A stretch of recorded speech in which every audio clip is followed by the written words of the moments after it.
Okay, hello everyone. This is the Bioethics Committee meeting for the group for the concepts of beneficence. My name is Alejandra Marufo and my role is lead ethicist. My name is Jennifer and I will be doing the role of Mrs. Jones, the patient's daughter and power of attorney.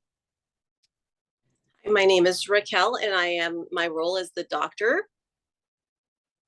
Hi, my name is Danielle and I am the palliative care nurse. Hi, I'm Yen. I'm the case manager nurse.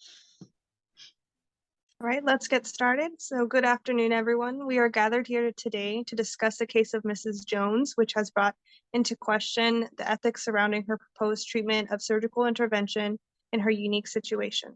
The ethical dilemma in question is if surgical intervention for Mrs. Jones' hip fracture is right or wrong for her. Our goal is to facilitate informed ethical decision-making through collaboration with her daughter, Jennifer, the physician, case manager, and palliative care coordinator. Through our collaboration, we hope to reach an ethical resolution that respects Mrs. Jones' values, concerns, and interests. After our discussion, we hope to come to an ethical resolution that serves Mrs. Jones first and that attains the value of beneficence. Doctor, can you begin by sharing with us a review of the medical facts in Mrs. Jones' case? Yes, Mrs. Jones is a 93-year-old female with a left femoral head fracture incurred after a fall out of bed at her nursing facility. She has a history of congestive heart failure and advanced dementia. A preoperative workup revealed a large right pleural effusion and possible malfunctioning heart valve. Despite these findings, myself and the surgical team believe the patient's most favorable outcome involves surgical intervention. Surgical intervention is associated with decreased mortality in the advanced elderly after hip fracture. Statistically, the surgery would give your mom a year longer to live. Our hope is that she is not in pain and will gain enough strength to stand independently and transfer to a wheelchair. It is unlikely that she will ever regain full mobility. I see. Thank you, Doctor. Jennifer, given all the information the doctor provided, how do you think your mother would feel regarding her condition? My mother was diagnosed with dementia 10 years ago. At that time, she was only mildly forgetful and extremely independent. She's always enjoyed spending her time outdoors, gardening, or taking long walks. 3 years ago, she began using a walker, but continued her walks every morning and evening. Over the last month, we've witnessed a big decline. She's been unable to stand on her own. She even forgets her own name. I'm concerned she would be fearful of an operation in her current condition. I understand. You have witnessed her recent decline in function and are uncertain about the course of treatment. Is that correct? Yes. My mother would dislike lying in bed. I mean, she's always been on the move. She's an active person. I realize the surgery offers the opportunity to walk again, even minimally.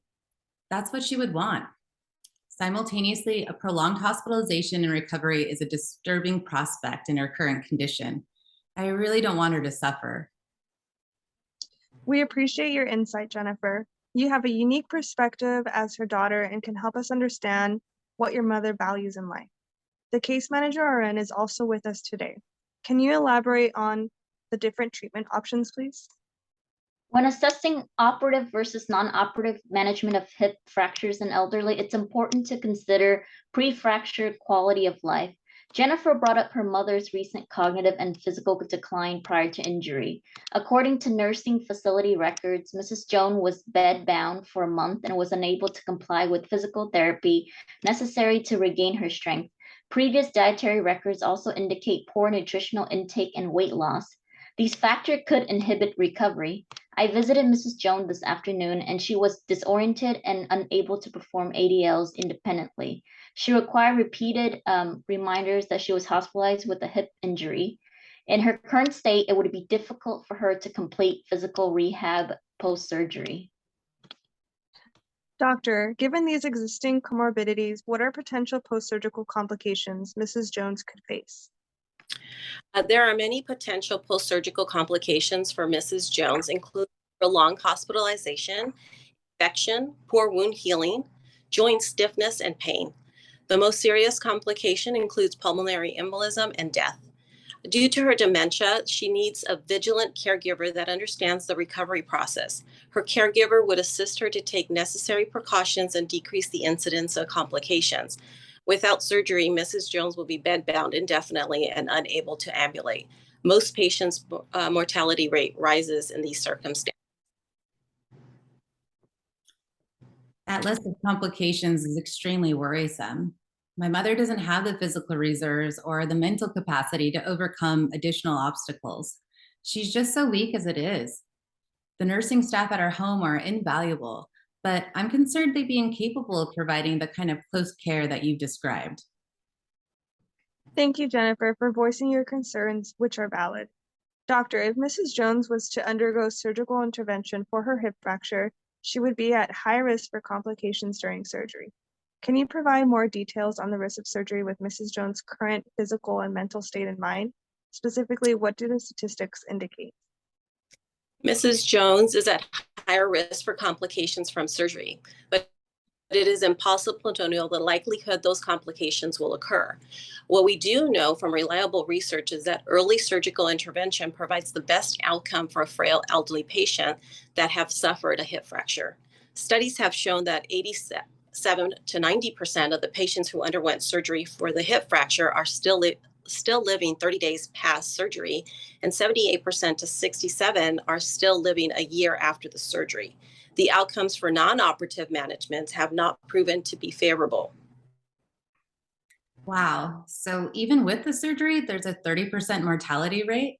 That's so much higher than I imagined. You mentioned non-operative management. Can you tell me a little more about that? Hi, Jennifer. I'm the palliative care nurse, and I will help oversee your mother's care if you choose a non-operative management route. So non-operative management is essentially foregoing the surgery and taking a more conservative approach to treating your mother's hip fracture. Initially, bed rest is recommended with the possibility of traction to correct the bone alignment. Eventually, though, your mother would be assisted with weight-bearing exercises to regain her strength. Our top priority is to adequately manage her pain. I believe this route should be considered given the state of your mother's health before her fall. She's been losing weight, losing cognitive function and mobility and autonomy for some time now. It may be unnecessary, I should say, to put her through an operation that does little to provide increased quality of life post-operatively. With the help of the palliative care team, we can assist your mother in her long-term care facility to ensure that she is comfortable. The team is there to help you and your family in this difficult journey. It is our job to care for patients and their families medically, physically, mentally, and emotionally. Our goal is to ensure your mother has the highest quality of life possible for as long as possible. Thank you. This is truly the most challenging choice I've ever made. I wasn't aware the palliative care team could work with my mother in her long-term care facility after discharge. I would feel more comfortable with her returning to her nursing home, knowing the palliative care team could continue to provide additional support and resources. I know it feels like you have an impossible decision to make. We are here to provide you information on all the options available to your mother. Palliative care, can you also provide information on post-operative rehabilitation? In my experience, immediately following surgery, patients are faced with a very difficult recovery. Regaining strength and mobility requires focus and dedication to push through very painful moments.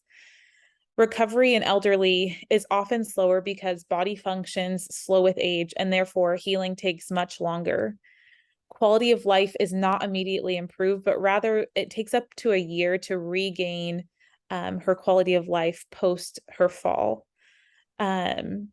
If your mother experiences post-operative complications, this process could exceed a year. Considering your mother's state prior to this unfortunate event, her lung and heart complications, and the degree of her dementia, I would highly recommend conservative management.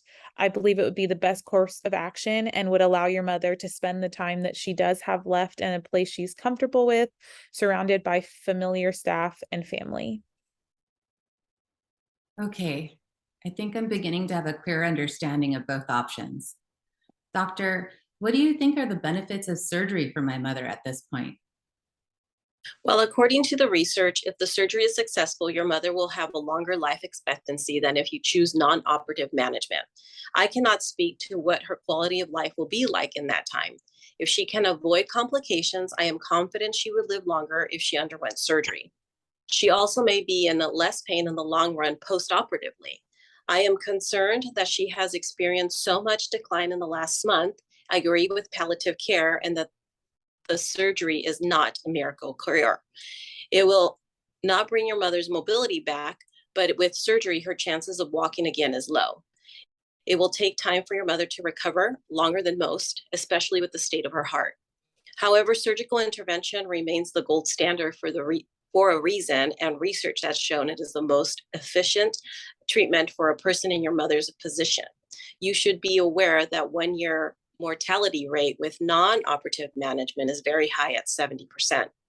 We understand this is a difficult decision for you to make on your mother's behalf. We are sharing all the information with you to help you make an informed decision. We are here to support you and your mother. Thank you for gathering to provide support. Your professional opinions are sincerely appreciated. After consideration, I believe my mother would have little to gain from surgery. In fact, I'm not even convinced she could survive the procedure at all. The truth is, she may never wake up, and I'm not ready to say goodbye just yet. I want more time with her. This is the hardest decision I've ever had to make. In my heart, I believe she would want to spend her remaining time in a familiar place where she's surrounded by people that know and love her. She has friends at the facility and staff that she's grown very close to. I live conveniently close by, as does my family. I think she would prefer that compared to an extended stay in the hospital. I just wish there was a way to make her pain-free. I know that's difficult, but palliative care, can you at least make her comfortable? We will do everything in our ability to make her comfortable and to improve her quality of life at this time. Our team are experts in pain management, and your mother's comfort is our top priority. We have many different options for pain management, and we will work with her and the staff at her long-term care facility to ensure that she's getting continuous treatment to alleviate her pain. Jennifer, do you feel like you have all the information you need to make this decision confidently? Is there any other way we can support you further in this decision? I think I've heard all the relevant information necessary to make an informed choice. Thank you. Thank you for your time. Thank you for explaining the options, risks, and benefits. I appreciate your knowledge and expertise, and I really felt very supported through this meeting. I have come to the best decision for my mother. Jennifer, it's our pleasure to be of service. I will speak with the palliative care team who will formulate a treatment plan. They should consult with you later this evening to discuss your mother's treatment plan. In the meantime, we will continue to manage her pain and make sure she's safe and comfortable. Thank you all for attending and contributing your knowledge. You are all dismissed. Have a great rest of your day and good luck to you, Mrs. Jennifer. Our thoughts and prayers are with your family. Thank you.